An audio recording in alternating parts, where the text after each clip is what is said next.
La première chose que je veux vous montrer aujourd'hui vient du compte Twitter CatholiqueSat, qui observe ce qui se passe au Vatican.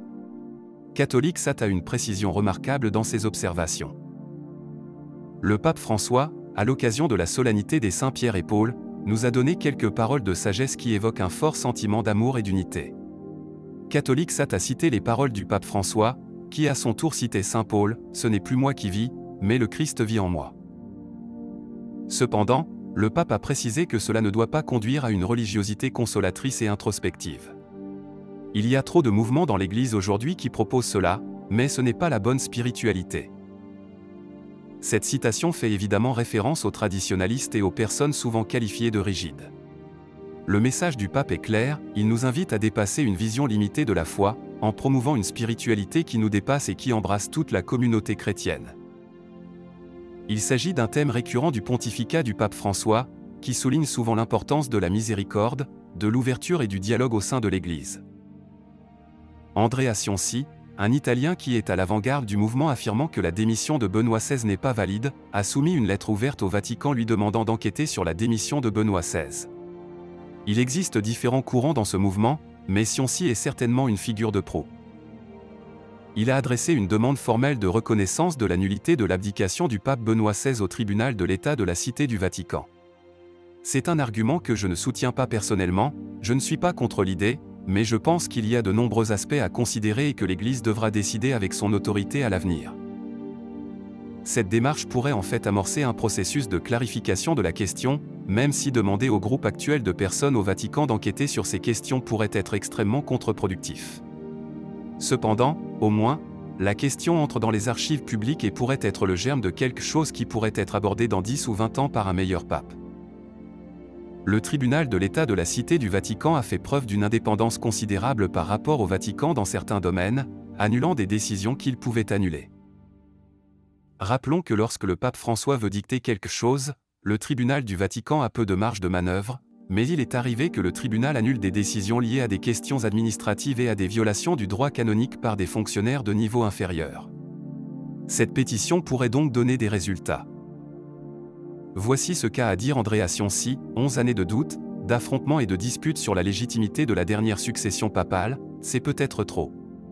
La question est débattue depuis le 11 février 2013, jour où le pape Benoît XVI, selon la croyance populaire, a démissionné avec le fameux « de Claro ». Dans la matinée du jeudi 6 juin 2024, l'auteur a présenté une demande de reconnaissance de la nullité de l'abdication du pape Benoît XVI auprès du tribunal de l'État de la Cité du Vatican. Selon les droits et devoirs des fidèles, en effet, tout baptisé peut présenter des demandes légitimes d'éclaircissement à l'organisme ecclésiastique compétent. Cette décision n'a pas été prise à la légère. Il aura fallu 4 années d'enquête, 900 articles, 800 podcasts, un best-seller intitulé Le Code Ratzinger, vendu à 20 000 exemplaires, et 120 conférences tenues par l'auteur pour aller au fond des choses et constituer un dossier de 100 pages, grâce au travail d'équipe de 5 avocats, dont 2 canonistes.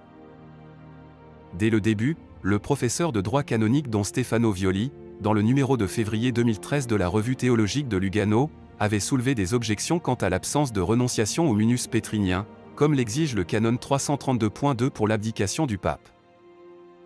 Citant ces paroles, s'il arrive que le pontife romain renonce à sa charge, munus, il est nécessaire, pour être valable, que la démission soit faite librement et dûment manifestée, mais qu'elle ne soit acceptée par personne. Le munus est la tâche que Dieu lui-même confie au pape pour qu'il l'exerce par un service appelé ministère. Au lieu de cela, le pape Ratzinger a déclaré qu'il renonçait seulement au ministère, au pouvoir d'être pape. C'est là que réside l'erreur substantielle de la déclaration, l'objet même auquel le pape devait renoncer pour une abdication valable, c'est-à-dire le munus, manque. Et selon le canon 188, une renonciation faite par erreur est nulle et non avenue, comme le confirme également la Constitution Universi Dominici Gregi, articles 76 et 77. Le cardinal Muller a également exprimé son désaccord avec l'interprétation du droit canonique donnée par l'auteur. Pour mémoire, ces objections viennent d'évêques ayant un bon historique de résistance au pape François et je ne suis pas d'accord avec l'auteur sur ce point. La demande de reconnaissance de la nullité de l'abdication du pape Benoît XVI est divisée en 3 volets. Les 2 premières sections sont basées sur l'aspect canonique, ignorant complètement l'intention réelle du déclarant. Ce n'est en effet pas un hasard si de nombreux spécialistes faisant autorité, qui ne sont certainement pas des admirateurs de Benoît XVI, confirment que la déclaration n'est pas un acte valable précisément en raison d'une erreur substantielle due à l'absence de renonciation au munus pétrinien.